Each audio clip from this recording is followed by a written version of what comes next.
The scent of jasmine and orange blossom clung to my skin like a lie I couldn't wash away. Someone had sprayed it on me hours ago, or maybe minutes, I couldn't tell anymore. Time had become elastic in this marble prison they called a bridal suite, stretching and compressing until I felt dizzy with it. My fingers trembled as I traced the intricate beadwork on the wedding dress they'd forced me into, each crystal bead catching the afternoon light filtering through gauze curtains. The gown was exquisite, probably cost more than everything my family had ever owned combined, but it felt like a shroud. I pressed my palm against the cool window glass, watching the garden below where men in dark suits moved like chess pieces across perfectly manicured lawns. Security. Guards. Whatever pretty name they wanted to give to the human chains keeping me here. My breath fogged the window, obscuring my view of the world I'd been ripped from just 3 days ago. 3 days since Marco had burst into our tiny apartment above the bakery, his face pale as death itself, stammering about money he owed and people who didn't forgive debts. 3 days since my father, my kind, foolish father, had tried to negotiate with men who spoke in cold silence and carried guns under their expensive jackets. 3 days since they'd decided that I would pay for my brother's stupidity with my life, or whatever semblance of life remained after today. Miss Rossi, it's time. The voice belonged to an older woman, with steel gray hair and eyes that held no sympathy. She'd been assigned to me like a warden to a prisoner, ensuring I didn't run, didn't scream, didn't do anything that might embarrass the man I was about to marry, a man I'd never met, a man whose name people whispered with equal parts reverence and terror. Dante Moretti. Even thinking his name made my stomach clench. I'd heard stories, of course. Everyone in our neighborhood had. The young king of the underworld, they called him. 28 years old, and already commanding an empire built on fear and blood. They said he was ruthless, that he'd taken control of his family's operations at 23 after his father's murder, consolidating power with a brutality that made older, more established bosses fall in line or fall silent permanently. They said he was beautiful too, in the way a blade is beautiful. Sharp, cold, deadly. "I need a moment," I whispered, my voice barely audible. The woman's expression didn't change. "You've had 3 days of moments. The guests are seated. The priest is waiting. Mr. Moretti doesn't appreciate delays." Mr. Moretti. As if calling him that made him civilized, made this transaction anything other than what it was. A business deal sealed with my surrender. I turned from the window, catching my reflection in the full-length mirror. The woman staring back looked like a ghost of someone I used to know. The dress transformed me into something ethereal and untouchable, all ivory silk and delicate lace. They'd pinned my dark hair up in an elaborate style I'd never have managed myself, leaving a few curls to frame my face. The veil, layers upon layers of tulle, waited on a nearby chair, ready to complete my transformation into whoever Dante Moretti expected his bride to be. "The veil," the woman said, approaching with it. "Mr. Moretti specifically requested the traditional style, full coverage. Of course he did. Why would he want to see the face of the woman he was purchasing? I was just another asset, another piece of property to add to his collection. My stomach twisted again, this time with something darker than fear. Rage, maybe, or grief for the life I'd never get to live. The woman positioned the veil over my head, and my world narrowed to a soft, gauzy filter. Everything became dreamlike, distant. Maybe that was better. Maybe I could pretend this wasn't happening, that I wasn't walking toward a future that felt like death by 1,000 cuts. "Your bouquet." She thrust white roses into my hands. Their fragrance mixed with the jasmine on my skin, cloying and overwhelming. One of the thorns had been missed in the wrapping, and it pricked my thumb through the satin ribbon. A tiny bead of blood welled up, red against pale skin. I watched it, fascinated by this small proof that I was still real, still human, still capable of bleeding. The door opened, and my father stood there, looking 20 years older than he had last week. His suit was borrowed, too tight across his shoulders, and his eyes couldn't meet mine. Guilt radiated from him like heat from a furnace. Marco had disappeared the day after making his confession, leaving our father to negotiate with monsters on his behalf. Some negotiations. They'd wanted blood or money. We had neither. so they'd taken me instead. Sophia, my father started, his voice breaking. Don't. I cut him off, unable to bear whatever apology he thought might absolve him. Just don't. He offered his arm, and I took it because I had no choice, because my legs barely felt strong enough to carry me anyway. We walked through corridors lined with more flowers, more opulence, more evidence of wealth so vast it could purchase human beings like produce at a market. The music started, something classical and haunting that I didn't recognize. The doors ahead opened, revealing a private chapel transformed into something from a fever dream. Candles everywhere, their flames casting dancing shadows across walls covered in climbing roses.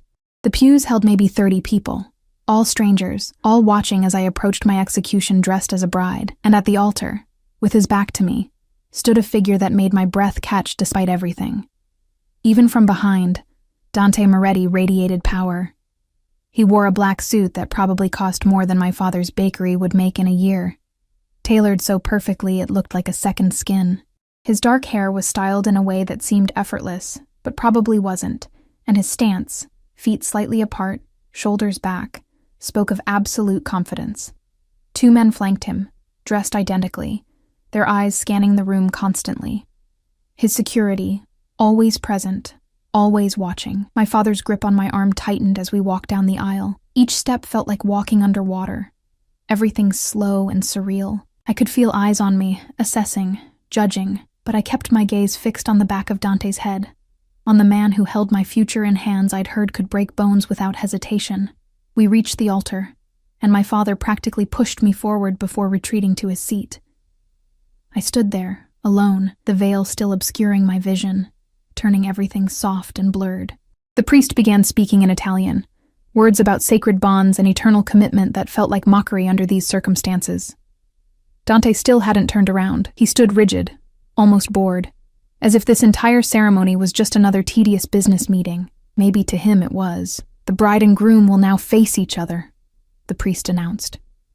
My heart hammered so hard, I thought it might burst through the beaded bodice of my dress. This was it. The moment I'd been dreading. The moment when the man who'd purchased me would finally look at what he'd bought.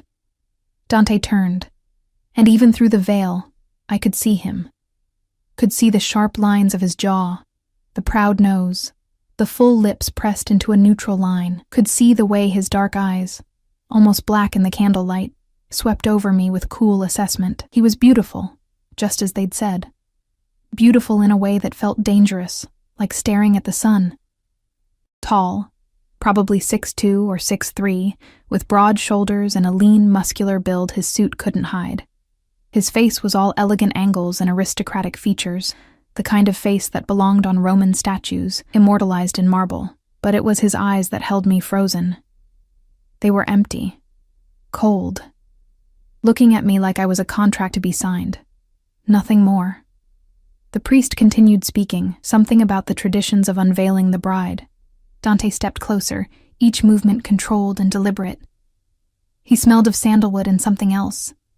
Whiskey, maybe, or aged leather, expensive.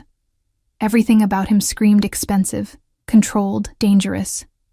His hands rose toward my veil, and I couldn't help it. I flinched. Just a tiny movement, barely perceptible, but his hands stilled. For a heartbeat, we stood frozen, his fingers inches from the tool that separated us. I could feel the heat radiating from him, could sense the coiled strength in his frame. This close, he was overwhelming, taking up all the oxygen in the space between us. Then he moved again, grasping the edge of the veil with long fingers that I noticed, even in my terror, bore no rings except one, a heavy signet ring on his right hand, engraved with a crest I couldn't quite make out. He lifted the veil slowly, methodically, each layer peeling back to reveal more of my face to his scrutiny. The gauze lifted away, and suddenly the world came into sharp, terrible focus. The candles burned brighter, the roses smelled stronger, and Dante Moretti's face, inches from mine, became crystal clear. I watched something flicker across his features. Surprise, maybe, or recognition. His eyes widened fractionally, his lips parted slightly, and his hand, still holding the veil, went completely still. He stared at me like he'd seen a ghost. like I was something impossible made flesh before him. The silence stretched, uncomfortable and strange. People began shifting in their seats. The priest cleared his throat, but Dante didn't move, didn't speak, just kept staring at me with an intensity that made my skin prickle with awareness. Dante? One of the men beside him, his best man, I supposed, murmured quietly. A warning, or maybe a question. Dante blinked, seeming to come back to himself. His expression shuddered immediately, that cold mask slamming back into place, but I'd seen it. That moment of shock, of something raw and unguarded that he'd quickly buried. Continue, he said to the priest, his voice deep and smooth, carrying an accent that suggested expensive boarding schools and cultured upbringing.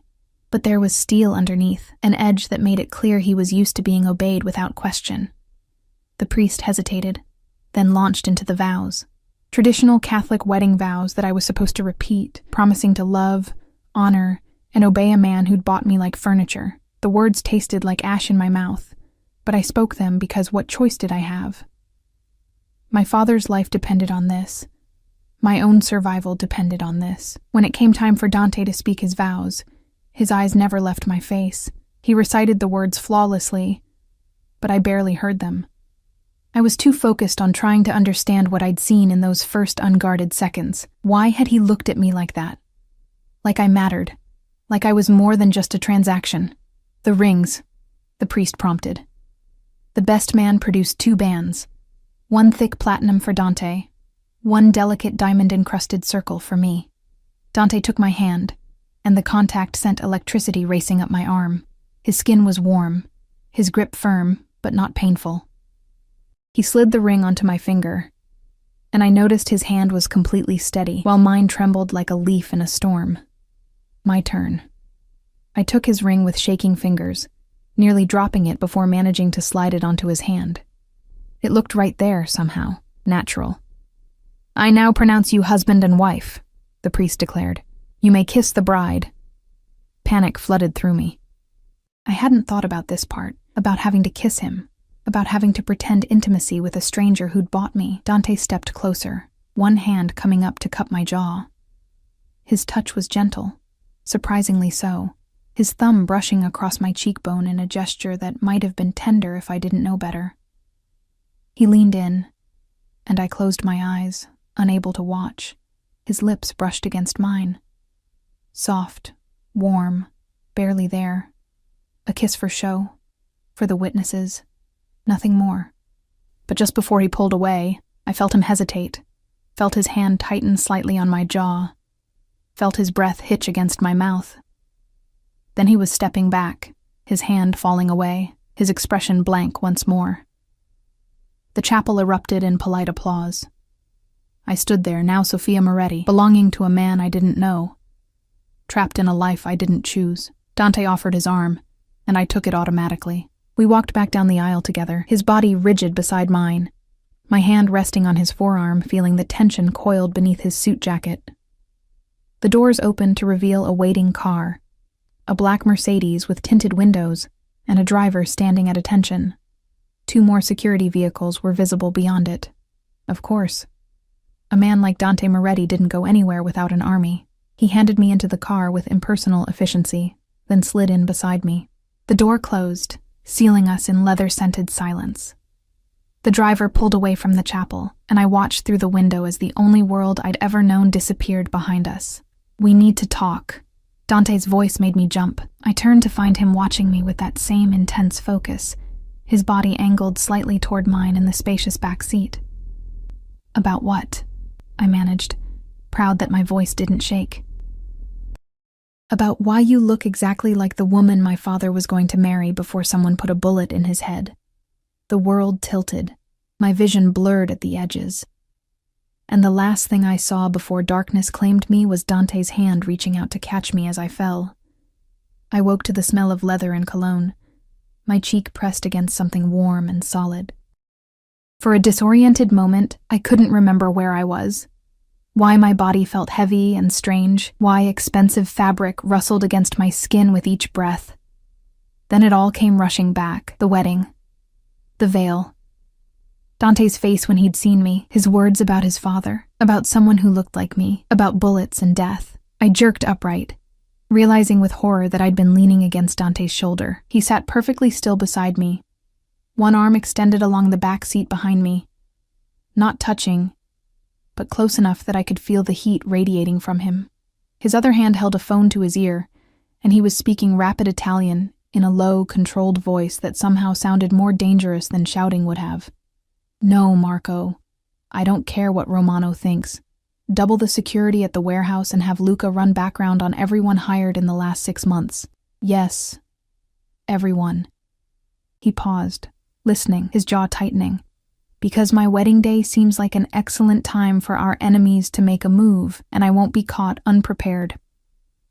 He ended the call without saying goodbye, slipping the phone into his jacket pocket before turning those dark, assessing eyes on me. "You fainted." I noticed. My throat felt dry, my voice hoarse. "Where are we?" "Almost home."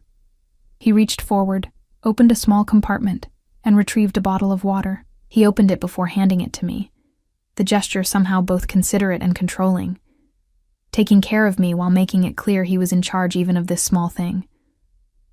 I took the water because my throat burned, because refusing would be petty and pointless. The cool liquid helped, but it couldn't wash away the fear coating my insides. I studied him from the corner of my eye as I drank. In the car's dim interior, he looked different than he had at the altar. Less like a statue, more like a man. A dangerous man, yes, but still flesh and blood. "You said I look like someone," I ventured, my fingers tightening on the water bottle. "Your father's fiancé?" Dante's expression didn't change, but something flickered in his eyes. Pain, maybe. Or rage carefully buried. "Isabella Conti. They were engaged 15 years ago. I was 13. He shifted slightly, and I caught a glimpse of a shoulder holster under his jacket. Of course he was armed. Probably always was. 3 days before the wedding, my father was shot outside his office. 5 bullets. He died before the ambulance arrived. The water turned to ice in my stomach. "I'm sorry." "Are you?" His tone was neutral, but there was an edge beneath it. "Your brother stole $200,000 from one of my clubs. Money that was already promised elsewhere, to people who don't accept excuses. He put your entire family in an impossible position." "I know." The words came out bitter. "Believe me, I know exactly what Marco did." "Do you?" Dante leaned forward, and suddenly the spacious back seat felt tiny. "Do you know that the Romanos wanted your father's hands for the disrespect? That the Castellanos suggested your mother might work off the debt in one of their establishments? Do you understand what I saved you all from by offering an alternative?" My hands shook so badly that water sloshed over the rim of the bottle. "An alternative? You bought me like property. I married you." His voice dropped lower, colder. "There's a difference. As my wife, you're untouchable, protected. No one in our world would dare lay a hand on you without signing their own death warrant." "How generous." I couldn't keep the sarcasm from my voice, even though every instinct screamed at me to be careful, to not provoke the predator sitting inches away. Something dangerous flashed across his face. He reached out, and I flinched, but he only took the water bottle from my trembling hands, setting it carefully in the cup holder. When he looked at me again, his expression had shifted into something I couldn't read.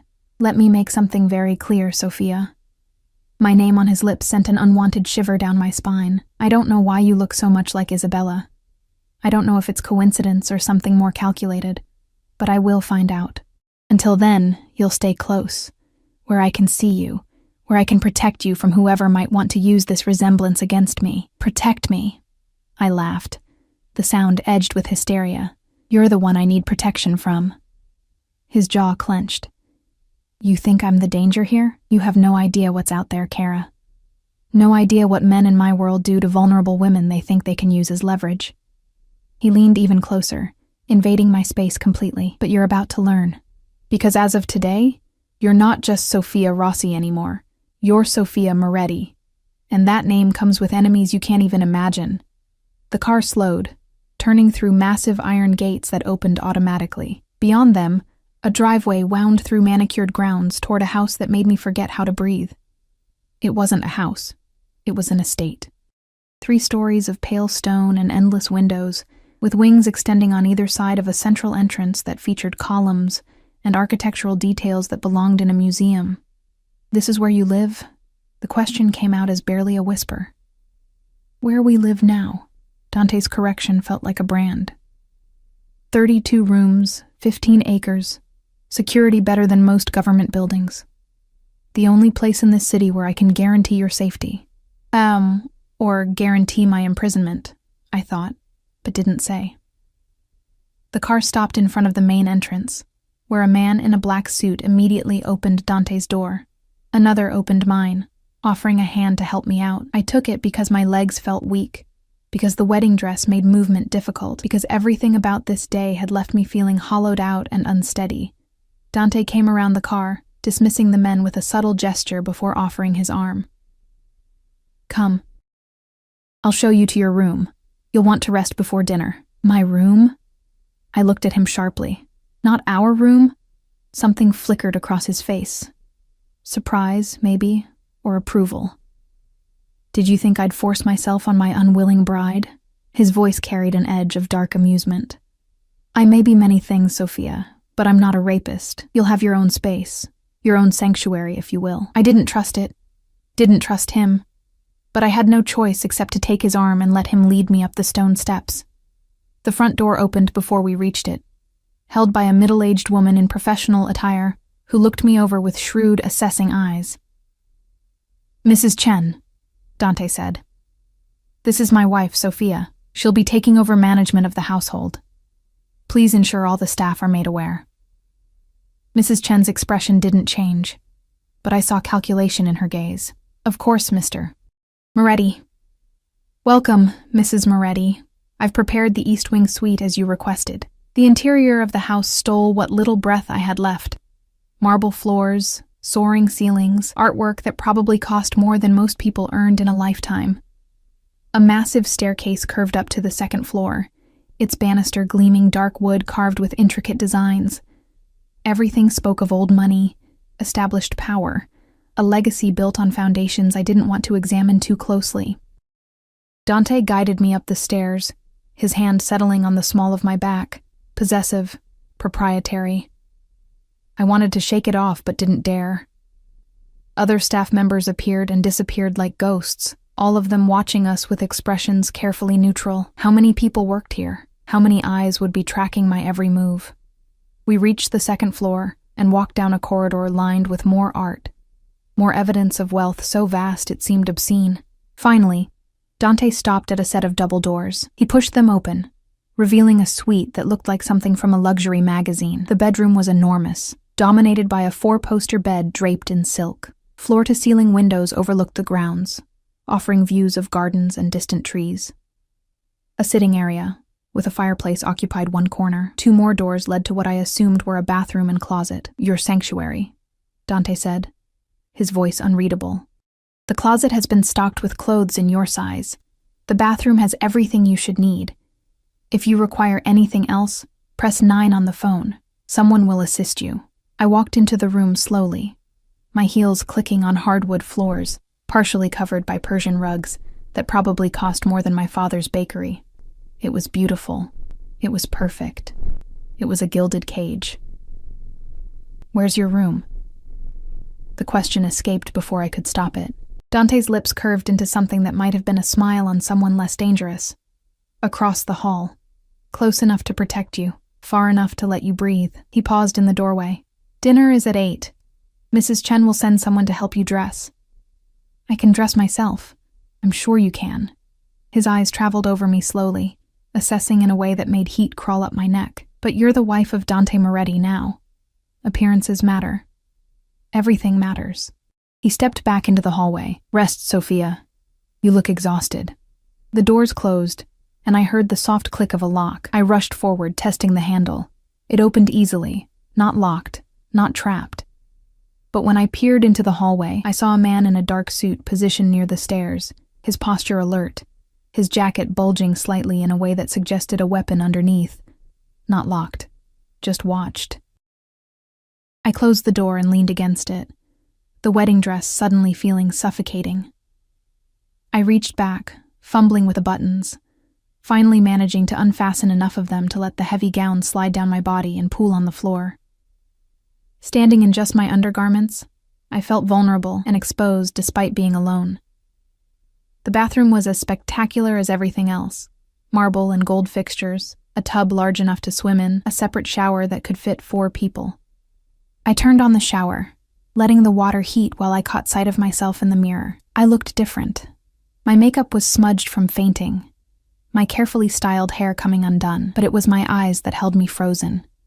They looked haunted, shocked, like someone who'd just watched their life end. The shower beckoned, promising to wash away the jasmine perfume, the feel of Dante's hands on my face, the memory of his lips against mine. I stepped under the spray and let the water run hot enough to hurt, scrubbing at my skin until it turned pink, trying to erase the sensation of being owned. But no amount of washing could change what had happened. I was married, bound, trapped in a world I didn't understand. Married to a man who looked at me like I was a ghost, who spoke of protection while keeping armed guards outside my door. I thought of Isabella Conti, the woman I apparently resembled. What had happened to her after Dante's father died? Had she mourned? Had she moved on? And why did I look like her? Was it truly coincidence, or was there something darker at work? The water finally ran cold, shocking me back to the present. I stepped out, wrapping myself in a towel softer than anything I'd ever touched. The closet Dante had mentioned turned out to be a room unto itself, lined with clothes still bearing designer tags. Dresses, suits, casual wear, shoes organized by style and height. Everything in my size, as promised. Everything chosen by someone who knew exactly what a Mafia wife should wear. I pulled on a simple black dress, something modest and unremarkable, refusing to play dress-up in the costume of whoever Dante expected me to be. My hair dried in waves down my back, and I left it loose. Another small rebellion. The phone on the bedside table showed 6:47, more than an hour until dinner, more than an hour to sit in this beautiful room and contemplate my new reality. I walked to the windows instead, looking out over the grounds. The gardens were impressive. Roses, hedges trimmed into geometric shapes, paths winding through carefully cultivated beauty. In the distance, I could see the wall that surrounded the property, topped with cameras and sensors. A fortress, Dante had called it. A prison, I thought. Movement caught my eye. Below, near a fountain, Dante stood talking to 2 men. Even from this distance, his commanding presence was evident. He'd changed from his suit into dark slacks and a white shirt, sleeves rolled up to reveal forearms corded with lean muscle. He gestured as he spoke, and the 2 men listened with absolute attention, one of them taking notes on a tablet. As if sensing my gaze, Dante looked up. Even from 2 stories away, I felt the impact of his stare. He held my eyes for a long moment, his expression unreadable, before returning his attention to his men, but he'd known exactly where to look. As if he'd been aware of me watching. As if he tracked my presence even when I thought I was unobserved. A knock on the door made me jump. "Mrs. Moretti?" A young woman's voice, tentative. "Mr. Moretti asked me to help you prepare for dinner." I opened the door to find a girl maybe 20 years old, with kind eyes and nervous hands. "I'm Maria," she said. "I'll be assisting you. May I come in?" What choice did I have? I stepped back, letting her enter. She moved to the closet with practiced efficiency, emerging with a different dress. Deep burgundy, elegant but not overtly sexy, with a neckline that suggested sophistication without revealing too much. "Mr. Moretti chose this one himself," Maria said softly. "He said it would suit you." Of course he had. Of course he was controlling even this. I wanted to refuse, to insist on the black dress I'd chosen, but something in Maria's anxious expression stopped me. She was just following orders, just trying to survive in this world like I was. I let her help me into the dress. It fit perfectly, skimming my curves without clinging, the fabric rich against my skin. She styled my hair into a sophisticated twist, leaving a few tendrils loose to frame my face. Minimal makeup, just enough to look polished. When she finished, I barely recognized myself in the mirror. I looked expensive, untouchable, like I belonged in this world of wealth and danger. "Beautiful," Maria whispered. Mr. Moretti will be pleased. I didn't care about pleasing Dante Moretti, but I was learning that in this new life, what I wanted mattered very little. Maria led me back downstairs to a formal dining room where a table set for two waited beneath a chandelier that probably cost more than my childhood home. Dante stood by the window, a glass of what looked like whiskey in his hand. He turned as I entered, and something flashed in his eyes. Appreciation, possession, something darker I couldn't name. "You look perfect," he said, moving toward me with predatory grace. He took my hand, lifted it to his lips, and pressed a kiss to my knuckles that felt like a brand. "Shall we eat, wife?" The chair Dante pulled out for me was antique, probably worth more than my father's entire bakery. I sat because refusing would be childish, because I was learning to pick my battles in this new world where everything felt like a test I hadn't studied for. He settled across from me, his movements fluid and controlled, and I noticed how even here, in his own home, at his own table, he positioned himself with his back to the wall, eyes on the door, always watching, always prepared. Staff appeared silently, placing plates before us with the kind of precision that spoke of extensive training. The food looked like art, delicate arrangements of ingredients I couldn't all identify, everything perfectly composed. A far cry from the simple pasta and bread I'd grown up eating. "You're not eating." Dante's observation wasn't a question. I picked up my fork, moved food around my plate. "I'm not hungry. You fainted earlier. You need to eat." He cut into his own meal with efficient movements, but I noticed he watched me more than his food. "Try the risotto. Chef Marco is exceptional." "Another Marco." The words came out bitter. "Seems like a popular name in your world." His lips quirked slightly. "Your brother made poor choices, Sophia. But he's family. That means something, even in my world, especially in my world." Family. I set down my fork, unable to pretend anymore. "You don't know anything about my family. About what it was like growing up above a bakery, flour in our hair, living paycheck to paycheck but happy. Actually happy, not just wealthy." Dante's expression hardened. "You think money is what defines me? What defines this?" He gestured around the opulent room. "This is security, protection, power to keep what's mine safe from those who would take it. And now I'm yours?" The question hung between us like a blade. "Another possession to protect?" He set down his own fork, his dark eyes locking onto mine with an intensity that made my breath catch. "You became mine the moment you walked down that aisle. The moment I put that ring on your finger. Yes, Sophia, you're mine now. And I protect what's mine with everything I have." Something in his tone, possessive, absolute, sent heat crawling up my spine. Not fear exactly, though that was there too. Something more complicated, more dangerous.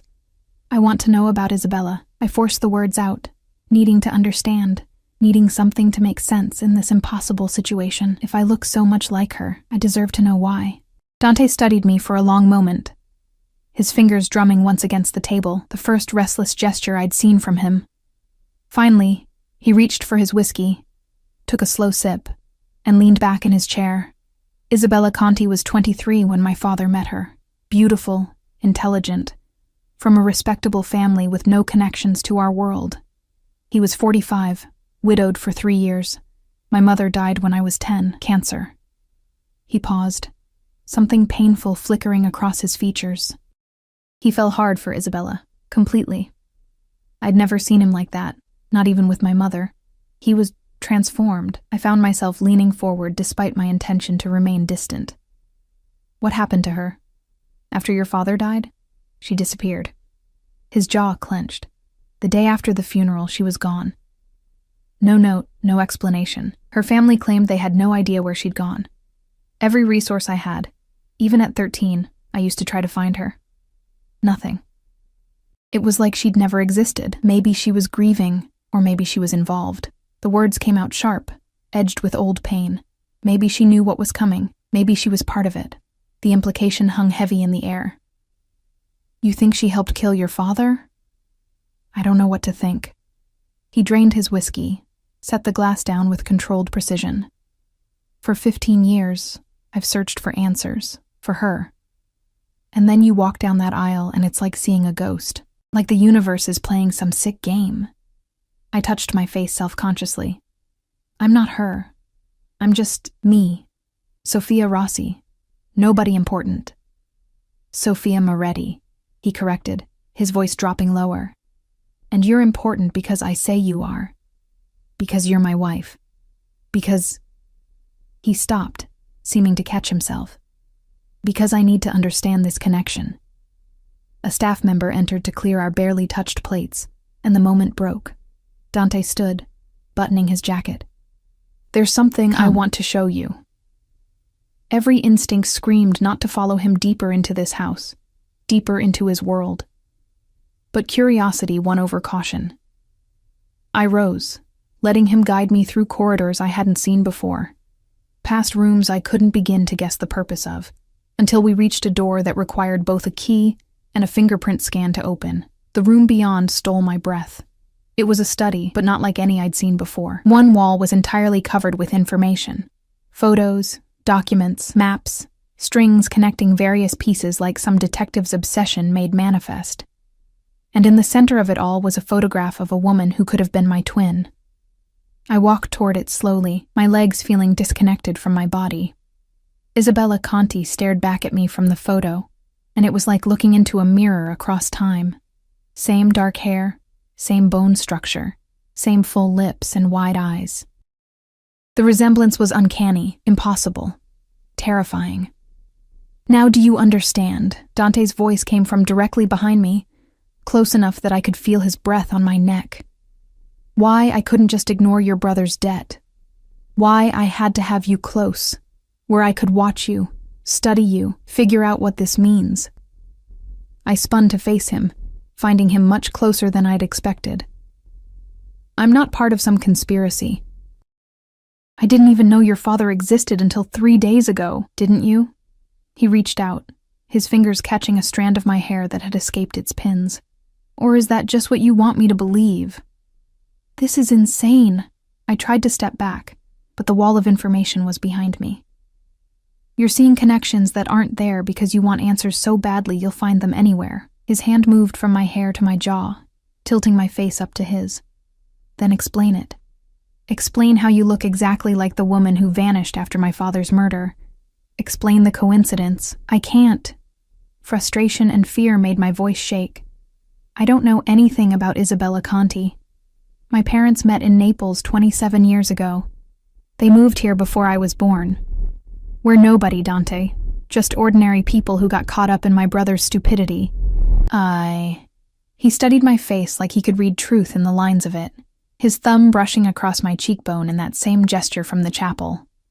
You're terrified right now. I can feel you trembling, but you're not lying. Unless you're the best actress I've ever encountered. I'm not lying. I held his gaze even though it felt like staring into a furnace. I'm just a baker's daughter who got sold to pay off a debt. Something shifted in his expression. Anger, maybe, or frustration. His hand dropped from my face, and he turned away, moving to a desk cluttered with more files. Your family history. Where were your parents from originally? My mother was from Naples, like I said. My father from somewhere smaller, I think. He never talked about it much. I wrapped my arms around myself, feeling cold despite the room's warmth. Why does this matter? Because everything matters. He pulled out a file, flipped through pages. Conti. That was Isabella's maiden name. Her family was from the Campania region. Small fishing village. He looked up sharply. Where did you say your father was from? Ice formed in my veins. I don't know exactly. Somewhere small. Near the coast, maybe? Dante's eyes narrowed. Your father's full name? Antonio Rossi. Mother? Lucia Rossi. Maiden name Ferraro. He made a note, his mind clearly working through possibilities I couldn't begin to follow. I'll have someone look into it. If there's a connection, I'll find it. And if there isn't? If this really is just bizarre coincidence? He moved toward me again, each step deliberate. Then I'll have married a beautiful woman who looks like my father's lost love, and I'll have to figure out what to do about that. The way he said, beautiful, sent unwanted heat through my chest. I tried to focus on the danger, on the possessiveness, on everything wrong about this situation. But standing in his private sanctuary, surrounded by 15 years of his obsession, I saw something I hadn't expected. Pain, deep, unresolved pain that had shaped him into this hard, controlled man who trusted nothing and no one. "How old were you when he died?" I asked softly. "You said 13. His expression shuddered. "That's not relevant." "It is, though." I took a tentative step closer. "You were just a kid. You lost your mother at 10, your father at 13. That's enough." The word cracked like a whip. My past isn't up for discussion. What matters is the present. What matters is keeping you safe while I figure out what this resemblance means. Safe from what? You keep saying that, but a phone buzzed. Not the one in his pocket, but one on the desk. A red phone that looked somehow more serious than the others. Dante moved to it immediately, his entire demeanor shifting into something harder, more dangerous. "Talk," he said without preamble. Then his face went completely blank. "When?" A pause. "How many?" Another pause, longer this time. "Lock down the compound. Nobody in or out without my explicit authorization. I'll be there in 20 minutes. He ended the call and turned to me, his eyes cold in a way that made me understand why people feared him. "We're moving you to the safe room." "What? Why?" "Because someone just tried to hit one of my warehouses. Because they failed, which means they'll be looking for softer targets. Because until I know who and why, you're the most vulnerable piece on the board." He was already moving, his hand gripping my elbow, pulling me toward the door. "Dante, wait. No waiting, no questions. Right now, you do exactly what I say, when I say it." We were in the corridor now, moving fast. 2 men appeared from nowhere, flanking us. "Marco, take Mrs. Moretti to the panic room. Stay with her. Nobody gets in, nobody gets out until I give the all clear." "Yes, boss." "Dante," I tried again, fear making my voice sharp. He stopped abruptly, turning to frame my face with both hands. "I know you're scared. I know you don't trust me, but right now, your life might depend on doing what I say. Can you do that?" I stared into his eyes, seeing the urgency there, the barely controlled violence coiling under his skin. Whatever was happening, it was serious. Deadly serious. "Yes," I whispered. Something flickered across his face.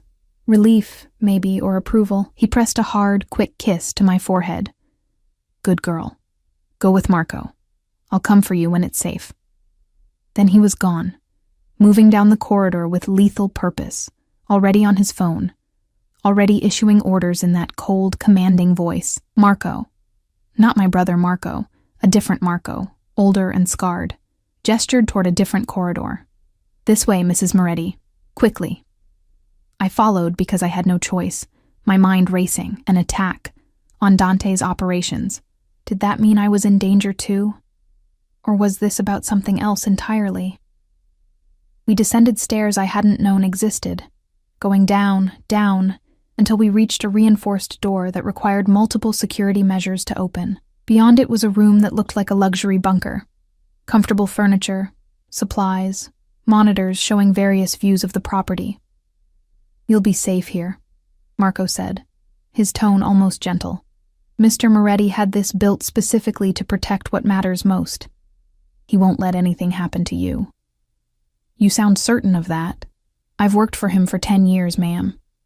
I've never seen him care about anything the way he—" Marco stopped, seeming to realize he was saying too much. "You're safe here. That's what matters." But as the heavy door sealed shut, as I found myself alone in this underground fortress, I couldn't shake the feeling that safe was relative. Safe from outside threats, maybe. But what about the threat of the man himself? The dangerous, obsessed man who'd married me for reasons I still didn't fully understand. I sank onto the sofa, my legs finally giving out, and stared at the monitors. One showed Dante in what looked like a garage, surrounded by at least a dozen armed men, all of them clearly preparing for something. Even through the grainy camera feed, his authority was absolute. He gestured, and men moved. He spoke, and they listened. A king commanding his army. My husband, my captor, my protector. And somewhere out there, someone wanted to hurt him. which meant they might want to hurt me too. I wrapped my arms around myself and tried not to think about the woman in the photograph upstairs. The woman whose face I wore like a mask I couldn't remove. The woman who had disappeared 15 years ago, leaving behind questions that had shaped Dante Moretti into the man he'd become. What had happened to Isabella Conti? And why did I have the terrible feeling that finding out might destroy whatever fragile safety I'd managed to construct around myself? The monitors showed Dante climbing into an SUV, flanked by his security. The vehicle pulled away, disappearing through gates that closed behind him like jaws. Gone. He was gone, leaving me locked in this beautiful cage, wondering if he'd come back at all, wondering what I'd do if he didn't. 3 hours passed like 3 years in that underground room. I watched the monitors obsessively, tracking movement around the property, seeing guards patrol with increased frequency, catching glimpses of staff moving through the house with nervous efficiency. But no sign of Dante. No word about what was happening beyond these walls. I'd tried the door twice, locked from the outside as I'd expected. The phone on the wall connected only to Marco, who assured me in patient tones that everything was fine, that Mr. Moretti would return soon, that I should try to rest. Rest. As if I could sleep while my husband, that word still felt foreign, was out there doing God knew what in response to an attack on his empire. Around midnight, I finally gave up pacing and curled up on the leather sofa, pulling a blanket over myself. The monitors continued their silent surveillance, casting flickering light across the room. I told myself I'd just close my eyes for a moment. Just rest them. Not actually sleep. The sound of the door opening jolted me awake. I sat up, disoriented, my heart hammering. Dante stood in the doorway, and my breath caught at the sight of him. His white shirt was spattered with something dark. Blood, I realized with horror. His knuckles were bruised and bleeding. A cut along his jaw had been cleaned but not bandaged. He looked like he'd walked through hell and dragged something back with him. "You're hurt." The words escaped before I could stop them, before I could remember I wasn't supposed to care. "It's not my blood." His voice was rougher than usual, edged with exhaustion. Mostly. I stood, the blanket falling away, every instinct warring between fear and something else. Concern, maybe, or that traitorous heat that sparked whenever he was near. "What happened?" "Nothing you need to worry about. It's handled." He moved into the room, and I noticed the slight hitch in his gait, the way he favored his left side. "We can go back upstairs now. The threat has been neutralized." Neutralized. I wrapped my arms around myself. That's a clinical word for what I'm guessing wasn't a clinical solution. His lips quirked into something too dark to be called a smile. "You want details? Want to know how many men I had to hurt tonight to keep you safe? Want to hear about bones breaking and blood spilling?" "No." The answer came out smaller than I intended. "But I want to know if this is my life now. Locked in underground rooms while you go out and do violence in my name." He moved closer, each step deliberate despite his obvious pain. "This is the life you married into. This is what it means to be my wife. There are enemies, Sophia, always. People who would love nothing more than to hurt me by taking what's mine. I'm not a thing to be taken. No." He was right in front of me now, towering over me, his presence overwhelming. "You're my wife, my responsibility, and I will burn this entire city to the ground before I let anyone touch you." The intensity in his voice, in his eyes, stole my breath. This wasn't just about protection or possession. There was something raw there, something that scared me more than any threat from outside enemies. "Your knuckles are bleeding," I said quietly, trying to break the tension. "You should clean them properly." He glanced down at his hands as if just noticing the damage. "I've had worse." "That doesn't mean you should ignore it." I moved toward a cabinet I'd noticed earlier, finding a first aid kit inside. When I turned back, Dante was watching me with an expression I couldn't read. "Sit. Let me help." "You don't have to." "I know I don't have to. I want to." The lie came easily, though maybe it wasn't entirely a lie. Maybe I just needed to do something normal, something human. To remind myself that the man standing before me wasn't just a monster, despite the blood on his clothes. He sat on the sofa, and I knelt before him, opening the first aid kit with trembling hands. His knuckles were a mess, split skin, already starting to bruise. I cleaned them carefully with antiseptic, feeling him tense at the sting, but not pulling away. "Why did you marry me?" The question slipped out as I worked. "Really? If you think I might be connected to your father's murder, why put a ring on my finger instead of just, I don't know, interrogating me in some warehouse? Because marriage protects you in ways captivity doesn't." His voice was low, rough. "As my wife, you're untouchable. As a prisoner, you're leverage anyone could use against me. This way, you're part of the family, protected by every law and tradition that governs our world." I moved to his other hand, cleaning the damage there. "And if you find out I am somehow connected, what then?" His fingers curled slightly under my touch, and when I looked up, his dark eyes were boring into mine. "Then I'll deal with it. But until I have proof, until I know for certain," he reached out with his clean hand, tucking a strand of hair behind my ear. "You're my wife. That means something to me, even if it doesn't to you. It's only been one day." My voice came out breathless. "You can't possibly feel anything for me. This is about her. About Isabella." Something dangerous flashed in his eyes. "You're right. I don't know you, but I look at you, and I see..." He stopped, his jaw clenching. "I see possibilities, questions, things I thought I'd buried 15 years ago." I finished bandaging his knuckles, my hands shaking slightly. "You need to clean that cut on your jaw too." "Sophia, please." I needed him to stop looking at me like that.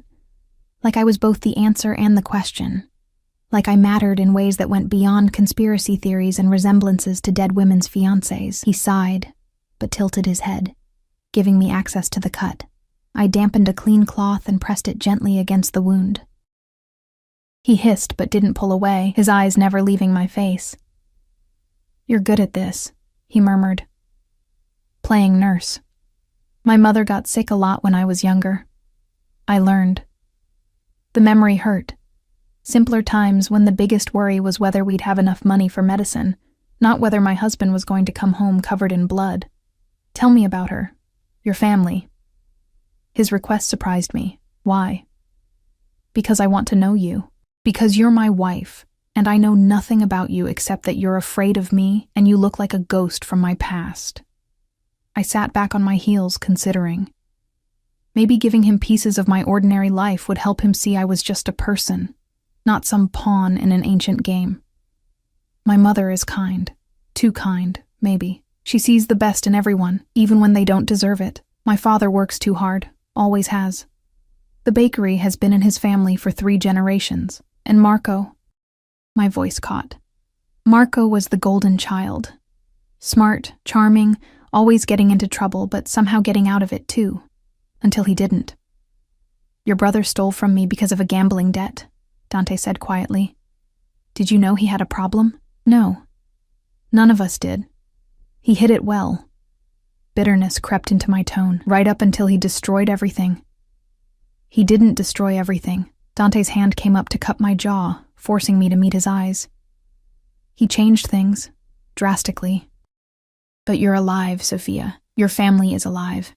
In my world, that counts for something. At what cost?" I whispered. "My freedom? My future? Everything I thought my life would be? Maybe your life was always meant to be more than a bakery." His thumb traced my lower lip, the touch sending unwanted electricity through me. "Maybe this was always where you were supposed to end up. You don't believe in fate. I didn't, until I lifted that veil and saw your face." His voice dropped lower, more intimate, until I felt something I thought died with my father 15 years ago. Warning bells screamed in my head even as my body leaned into his touch. "Dante, this is insane. You can't..." "Can't what? Feel something for my wife?" He pulled me up onto the sofa beside him, close enough that I could smell blood and gunpowder, and underneath it all, that scent of sandalwood and whiskey that was becoming dangerously familiar. "Can't want to protect you?" Can't imagine keeping you even after I figure out this mystery. Keeping me. I tried to pull back, but his arm had snaked around my waist, holding me in place, like I'm a possession, like you're mine. His eyes burned into me. There's a difference. Is there? My heart hammered against my ribs, because from where I'm sitting it feels the same. He leaned closer, his breath warm against my lips. Then maybe you're not paying attention. The kiss wasn't like the chaste press of lips at our wedding. This was claiming, possessive, demanding. His mouth moved against mine with an intensity that stole my breath, his hand fisting in my hair to angle my head exactly where he wanted it. I should have fought, should have pushed him away, should have remembered that this man had bought me, owned me, was dangerous in ways I couldn't even comprehend. But my body had other ideas.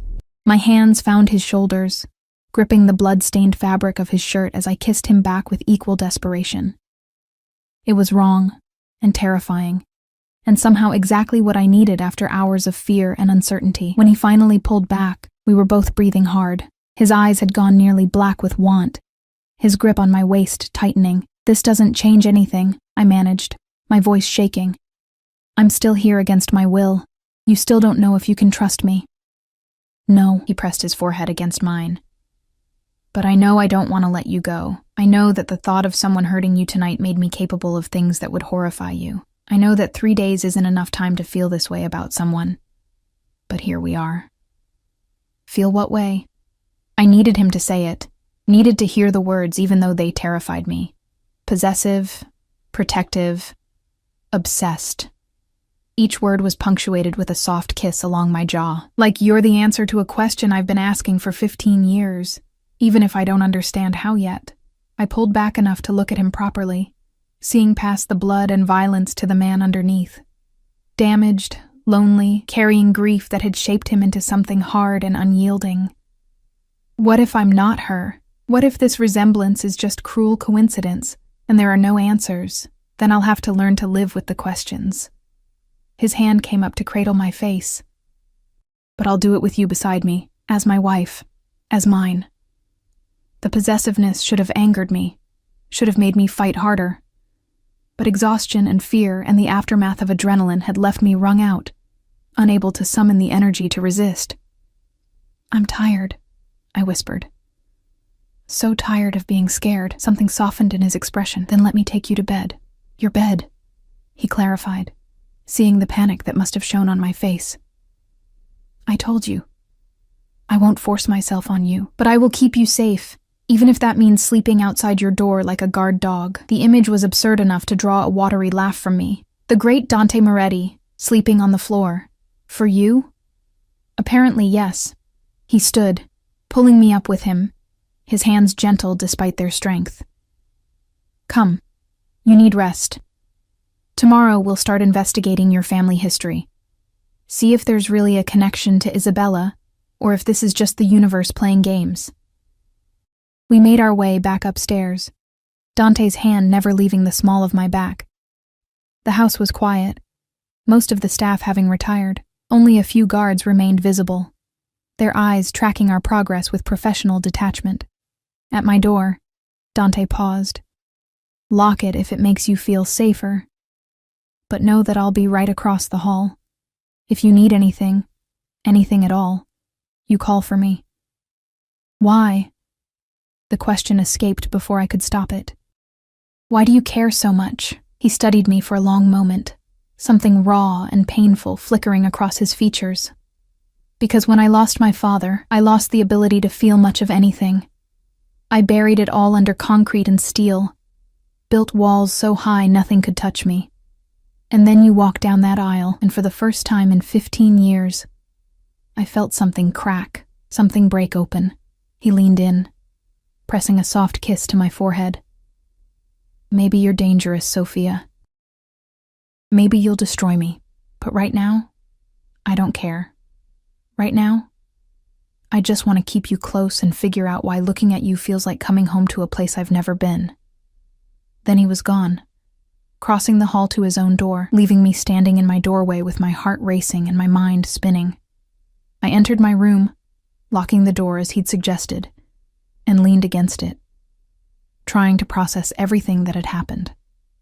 The attack, the blood, the kiss, his confession that he felt something for me, something dangerous and consuming and far too intense for the short time we'd known each other. I should have been terrified, should have been planning escape routes and thinking of ways to break free from this golden cage.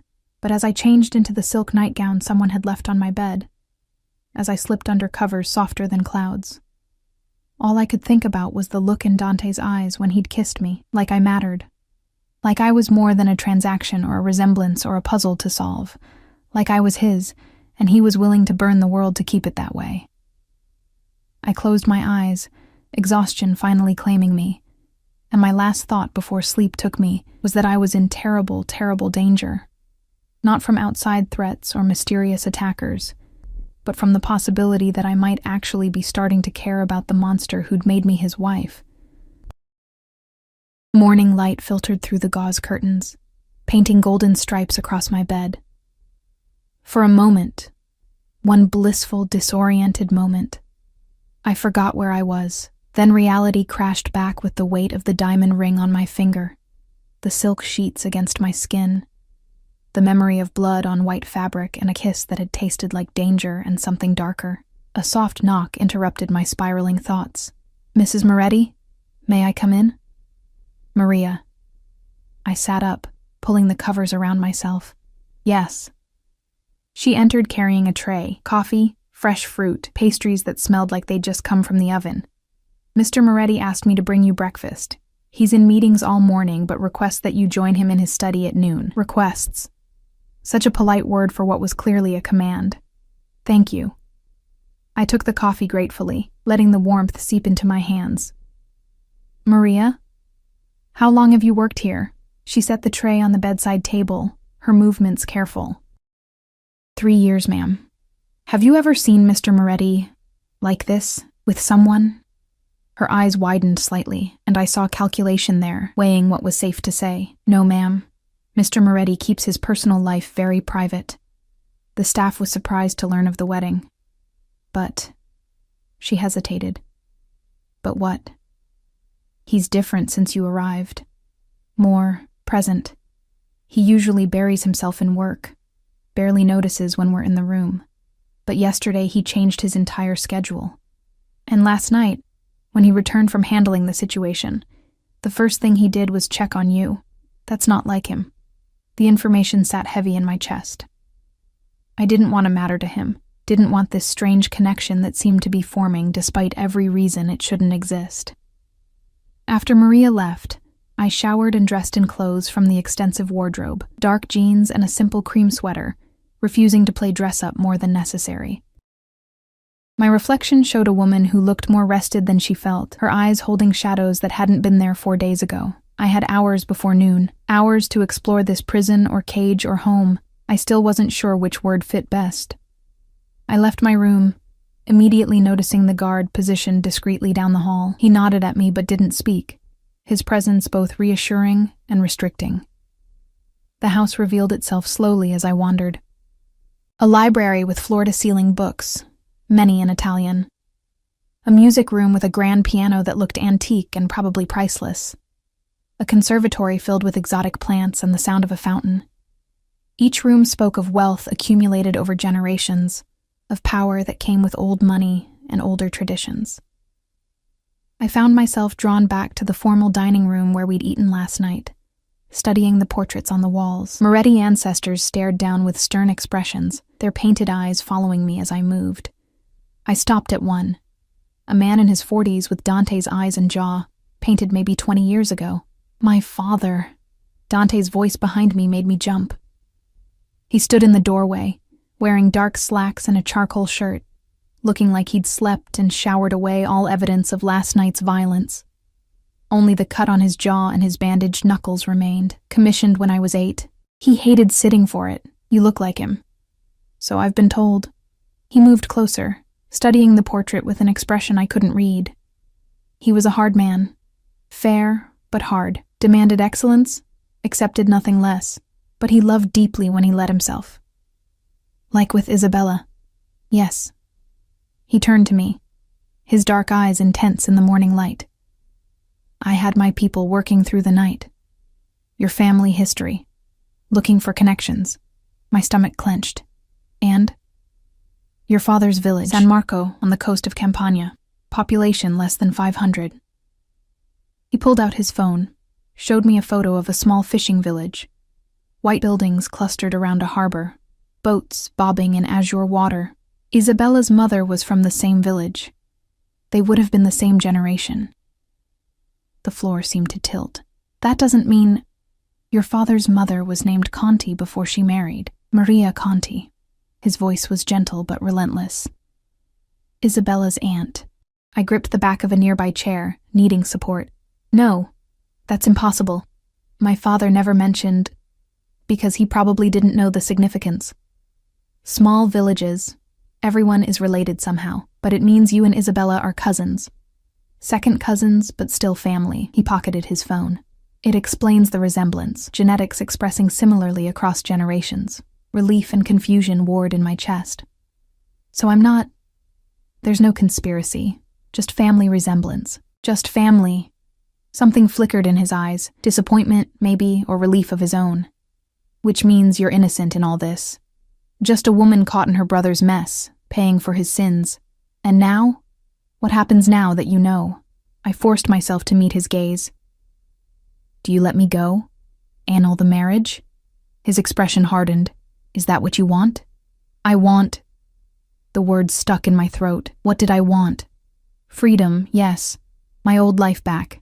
But that life was gone, burned away the moment Marco had stolen from the wrong people. And the alternative, returning to a world where I'd always be the girl whose brother owed the mob, where my family would never be safe. That terrified me more than staying. I want to understand what this is, what we are. Come with me. He offered his hand, and after a heartbeat of hesitation, I took it. His fingers closed around mine, warm and strong, as he led me back to the study where Isabella's photo watched from the wall of obsession. But something had changed. The strings had been cut, the connections removed. Only a few key pieces remained. Isabella's photo, his father's murder report, a handful of documents. I started taking it down this morning, Dante said quietly.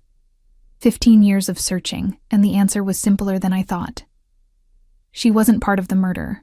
She ran because she was terrified. Because my father's enemies would have used her against him if they'd found her. How do you know? Because I finally found her. He pulled up something on his computer. A death certificate. Isabella Conti died 8 years ago in Argentina. Breast cancer. She never married, never had children. She spent her life running from a tragedy she wasn't part of, dying alone an ocean away from home. The sadness in his voice cracked something inside me. I squeezed his hand. I'm sorry. So am I. Sorry I wasted 15 years chasing ghosts. Sorry I let it consume me. He turned to me, framing my face with both hands, but not sorry it led me to you. Dante, I know this started wrong. I know I gave you no choice, that I bought you like property to pay a debt. His thumbs traced my cheekbones, his touch achingly gentle. But I'm asking now, not as your owner or captor, as your husband. Stay with me. Let me court you properly. Let me show you who I am beyond the violence and blood. My heart hammered. And if I say no, if I want to leave, pain flashed across his features, but he didn't look away. Then I'll let you go. I'll make sure your family is protected, that your brother's debt is forgiven, that you have everything you need to start over somewhere safe. I won't keep you prisoner, Sophia. Not anymore. The words should have brought relief. Instead, they brought confusion, and something dangerously close to disappointment. You'd really let me walk away, if that's what you wanted, if staying here was truly unbearable.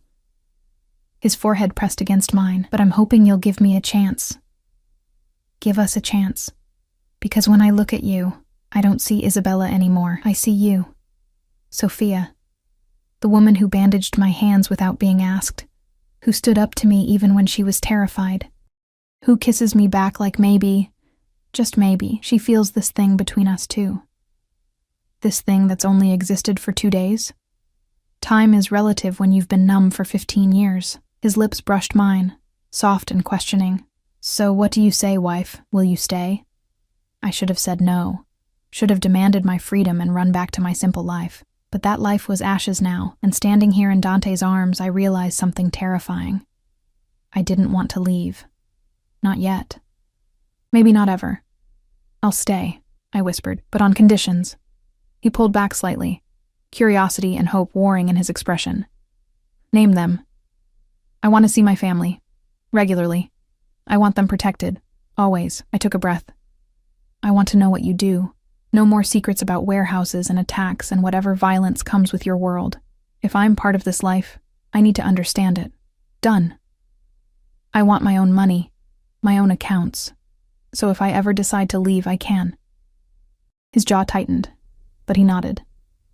Agreed. And I want time. Real time. To get to know you. To figure out if this can be something real beyond obligation and debt. How much time? I don't know. As much as it takes. I met his eyes steadily. Can you give me that? Can you be patient? A smile curved his lips, genuine, reaching his eyes in a way that transformed his entire face. For you. I can be patient. I've waited 15 years for answers. I can wait a little longer for you to realize you want to stay. Cocky. Confident. He kissed me properly then, deep and slow, his hands sliding into my hair. When we finally broke apart, we were both breathing hard, but I'll earn it, Sophia. Every day I'll show you why choosing me was the right decision. The weeks that followed proved he meant every word. Dante courted me like we were new lovers instead of forced spouses. Dinners where we talked for hours about everything and nothing. Walks through the gardens where he taught me the names of roses he'd had planted for his mother. Nights where he played piano in the music room. His fingers coaxing beauty from keys. His eyes never leaving mine. He introduced me to his world gradually, carefully. I met his advisors, men who treated me with respect because Dante demanded it. I learned about his legitimate businesses alongside the less legal ones, understanding how he'd built an empire that straddled both worlds. I saw the violence too, the reality of what he did to keep his power. And while it scared me, I also saw the code he lived by, the honor that governed even his darkest actions. My family came to dinner one Sunday, my mother crying happy tears to see me safe and well. My father stunned by the house and the life I now lived. Marco sent a letter from wherever Dante had sent him, somewhere safe, somewhere he could start over away from gambling and debts. The letter was full of apologies I wasn't ready to accept, but maybe someday. 3 months after our wedding, Dante took me back to San Marco, the village that connected us through generations. We walked the narrow streets where our ancestors had lived, stood on the dock where fishing boats still came in with the day's catch. An old woman recognized the name Conti, remembered Isabella's mother, told stories about the girl who'd been so beautiful, who'd fallen for a man from the city and disappeared into a different world. She never came back, the woman said sadly. After he died, she just vanished. We always wondered what happened to her. She was afraid, I said softly, understanding it now. She loved him so much that his death broke something inside her. She ran because staying would have destroyed her. Dante's hand found mine, lacing our fingers together. That night, in a small hotel overlooking the sea, he made love to me for the first time. Tender and passionate and nothing like I'd feared. He worshipped my body with his hands and mouth, whispered words in Italian I didn't understand but felt in my bones, and when it was over, when we lay tangled together in sheets smelling of salt air and us, he said the words I'd been waiting to hear. Ti amo, Sophia. I love you. Not because you look like her, not because fate or coincidence or family connections brought you to me, but because you're you, because you're strong and brave and you see me, really see me, and you haven't run away. I love you too. The words came easier than I'd expected, flowing like water finding its course. Even though you're dangerous and possessive and you bought me like livestock. He laughed, the sound rich and warm. In my defense, I didn't know I'd fall in love with the livestock. I smacked his shoulder, but I was smiling. Terrible. Truthful. He rolled, pinning me beneath him, his eyes dark with renewed heat. You're mine, Sophia Moretti. Not because I bought you. Because you chose to stay. Because you gave me a chance I didn't deserve. And you're mine, I countered, pulling him down for a kiss. My dangerous, obsessive, surprisingly tender husband who plays piano and plants roses and would burn the world for me, without hesitation. His lips found my neck, trailing fire. Every single time. 6 months later, I stood in that same music room where I'd first heard him play, my hand resting on the slight swell of my stomach. Dante played a new composition, something soft and hopeful that he'd written for the child we'd discovered I was carrying. Our daughter, if the ultrasound was right. A new generation of Morettis, born from violence and debt, but raised in love. He finished playing and turned to me, his eyes bright with emotion. "What do you think?" "It's perfect." I moved to him, letting him pull me onto his lap, his hand covering mine on my stomach. "She'll love it. Isabella." He said the name carefully, watching my reaction. "If you're comfortable with it, to honor the woman whose genetics brought you to me, to remember that love lost doesn't have to stay lost." Tears pricked my eyes. "Isabella Moretti. I think that's beautiful." He kissed me softly, reverently, his hand splayed protectively over where our daughter grew. "Thank you. For staying. For giving me this. For teaching me that the heart I thought died with my father was just sleeping, waiting for the right person to wake it. Thank you for being patient. For letting me choose you instead of just accepting that you'd chosen me." I rested my head on his shoulder, breathing in his familiar scent. For showing me that sometimes the scariest choices lead to the most beautiful destinations. Outside, thunder rumbled, a storm moving in from the sea. But inside, in Dante's arms, I felt nothing but warmth, nothing but safety, nothing but love that had grown from the most unlikely soil, blooming against all odds into something real and lasting and true. The debt that had brought us together was long paid. My brother had built a new life in Boston, sending photos of his job at a restaurant, his small apartment, his sponsor from Gamblers Anonymous. My parents visited monthly, my mother already knitting tiny clothes and planning for her grandchild. The threats that had locked me in underground rooms had been neutralized, Dante's empire secure and growing. We'd started from darkness, from violence and fear and forced vows spoken under duress. But we'd found light, found love, found a future neither of us had expected in the ruins of plans that had never been meant for us. "What are you thinking?" Dante murmured against my hair. "That I'm grateful." I tilted my face up to his, that Marco's terrible choices led me here, that your father's tragedy and Isabella's fear and family connections we never knew existed all conspired to bring us together, that maybe fate is real after all. Or maybe we just got lucky. He kissed my forehead, my nose, my lips. "Either way, I'm keeping you, forever. No annulments, no second thoughts, no escape clauses. Promise?" "Promise." His hand tightened on mine, his wedding ring catching the light beside my own. "You're mine, Sophia, and I'm yours, for better or worse, in darkness and light, until death parts us." "And maybe not even then," I whispered, thinking of Isabella and Dante's father, of love that had echoed across generations to bring me here. Maybe not even then. The storm broke against the windows, rain lashing the glass, wind howling through the gardens. But inside, wrapped in my husband's arms, our daughter safe between us, I'd never felt more at peace, more home. I'd been bought as payment for a debt, married to a monster I didn't know, trapped in a life I'd never chosen. But somehow, impossibly, I'd found love in the darkness, found a man beneath the monster, found a future I wanted to fight for.